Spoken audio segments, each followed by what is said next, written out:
Bonjour tout le monde, nous vous souhaitons bienvenue encore une fois sur la page de la communauté économique. Aujourd'hui, nous allons voir ensemble ce qu'est l'effet de boule de neige. Juste avant, nous vous invitons à abonner à notre page, vous qui ne l'avez pas encore fait, et à activer les cloches de notification pour ne pas perdre aucune de nos vidéos.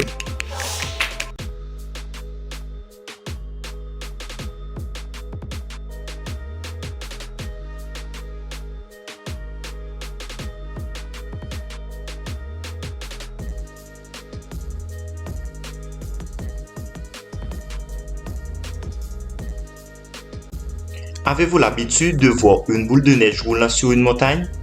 Si vous ne vivez pas dans un pays où il fait beaucoup de neige, peut-être que vous avez l'habitude de le voir dans les films de Disney. Que voyez-vous? Voyez-vous que la boule était toute petite au début, mais qu'elle a pris de la grosseur en dévalant la pente.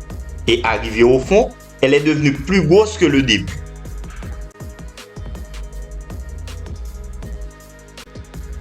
C'est de cette observation qu'est sorti le nom de l'effet de boule de neige. C'est parce qu'en finance, il y a une situation semblable à celle-là. Pour vous l'expliquer, nous allons prendre un exemple, un État qu'on nommera Freeland. Freeland est un petit pays avec un déficit budgétaire de 30% du PIB et une croissance économique de 5%. Pour que l'État puisse financer ses dépenses, il recourt à la dette publique. Cependant, sa situation étant toujours le même, les années qui suivent ne se diffèrent pas des précédentes. Freeland a toujours les mêmes problèmes financiers. Il doit toujours recourir au crédit financier pour répondre aux dépenses publiques. Il arrive qu'il a même des problèmes de remboursement, c'est-à-dire il y a une sorte d'accumulation des coûts de crédit. Ça veut dire que les taux d'intérêt s'accumulent. Les pénalités également s'accumulent. Donc, Freeland se trouve obligé de faire des prêts pour financer les crédits qu'il avait engagés pour financer ses dépenses publiques. Donc, finalement, il est entré dans une spirale de crédit dans lequel il ne peut pas sortir. Ainsi, il est devenu plus pauvre, malgré qu'il a plus d'argent de façon nominale qui circule dans son économie. Pour vous l'expliquer de façon plus simple, nous allons prendre l'exemple d'un particulier.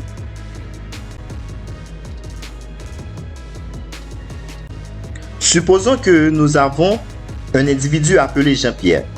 Jean-Pierre veut acheter une voiture. Pour acheter cette voiture, Jean-Pierre a recours à la banque et a fait un prêt de 15 000 $. Mais malheureusement pour Jean-Pierre, il n'a pas pu réunir les 15 000 $ pour payer cette banque. Cependant, étant donné que Jean-Pierre ne veut pas que les taux d'intérêt s'accumulent, il décide d'emprunter entre les mains d'un ami ou d'une amie la somme. Jean n'a pas résolu son problème, au contraire. Il a reporté la résolution de son problème. Et en même temps, Jean a accumulé une nouvelle dette et d'autres taux d'intérêt. Étant donné que Jean a une nouvelle dette, malheureusement pour lui, il n'a pas pu payer sa nouvelle dette. Les taux d'intérêt s'accumulent et en même temps, Jean est obligé d'aller chez un autre individu ou une autre institution pour faire d'autres prêts avec d'autres taux d'intérêt.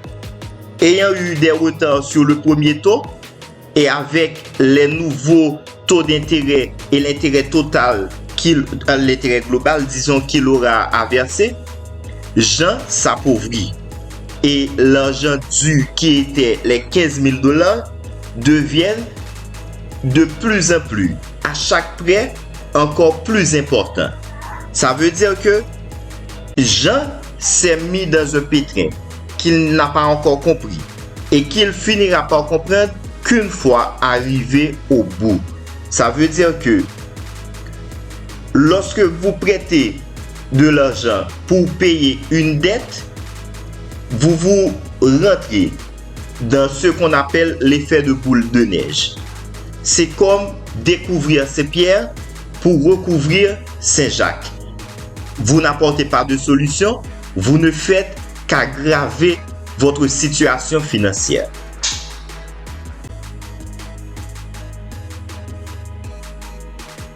L'effet de boule de neige peut être appelé encore effet d'accumulation progressive. Un élément mineur devient un élément majeur par effet d'accumulation. L'effet emprunte son nom à l'analogie possible avec une petite boule de neige qui, si on laisse dévaler une pente neigeuse, peut vite devenir une énorme masse neigeuse par accumulation de neige au fur et à mesure de sa course.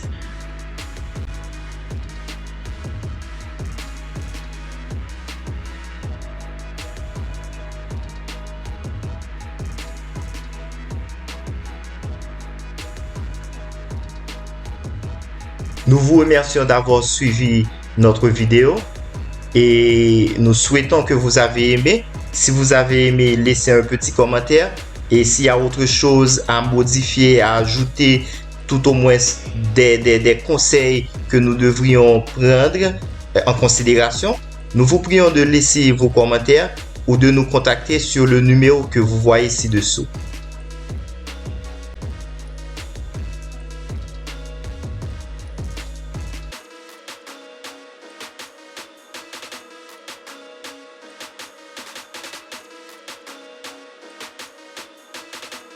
Nous vous disons merci et à la prochaine.